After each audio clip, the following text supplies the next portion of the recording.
Hi friends, నేను advocate NVR Lakshmi Rajani alias PSS Devi, AP high court.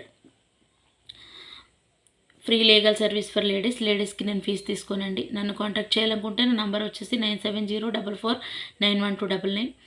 ఈరోజు మనం తెలుసుకుంటున్న టాపిక్ వచ్చేసి చీటింగ్ చేసి ముందు పెళ్ళి అయిపోయిన అతను చీటింగ్ చేసి రెండో ఆమెను మళ్ళీ పెళ్లి చేసుకుంటే రెండో ఆమె డైవర్స్కి అప్లై చేయొచ్చా?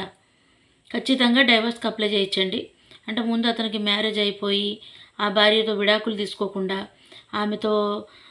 ఆమెను వదిలేసి ఇతను కనుక మళ్ళీ రెండో పెళ్లి చేసేసుకున్నాడు అనుకోండి, నాకు పెళ్ళి అవ్వలేదు అని చెప్పేసి మోసం చేసి ఈమెను పెళ్లి చేసుకున్నాడు అనుకోండి, రెండోసారి ఈ చేసుకున్నామే అనేది కోర్టులో నన్ను చీటింగ్ చేసి పెళ్లి చేసుకున్నాడండి, మోసం చేశాడు, నన్ను మోసం చేసి ఇలా పెళ్లి చేసుకున్నాడని చెప్పేసి ఈమె అనేది ఖచ్చితంగా డైవర్స్కి అనేది అప్లై చేయవచ్చు.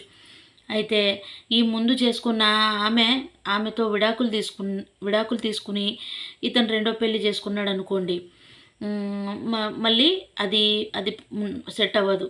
సో ముందు భార్య చనిపోయినా లేకపోతే ముందు భార్యతో విడాకులు తీసుకుని రెండో భార్య చేసుకున్న ఆ రెండో వివాహం అనేది చెల్లుతుంది. కానీ ముందు భార్యకి విడాకులు ఇవ్వకుండా ఆమె చనిపోకుండా ఆమెతో విడిపోయి ఈమె కనుక రెండో పెళ్లి చేసేసుకుంటే ఈ పెళ్లి చేసుకున్న ఆమెకి తెలిసిందనుకోండి, ఇలా ముందు పెళ్ళయింది, ఇతను నన్ను మోసం చేసి చేసుకున్నాడని, ఇలా చీటింగ్ చేసి చేసుకున్నాడని చెప్పేసి కోర్టులో అనేది డైవర్స్కి అనేది అప్లై చేయవచ్చు. Thanks for watching.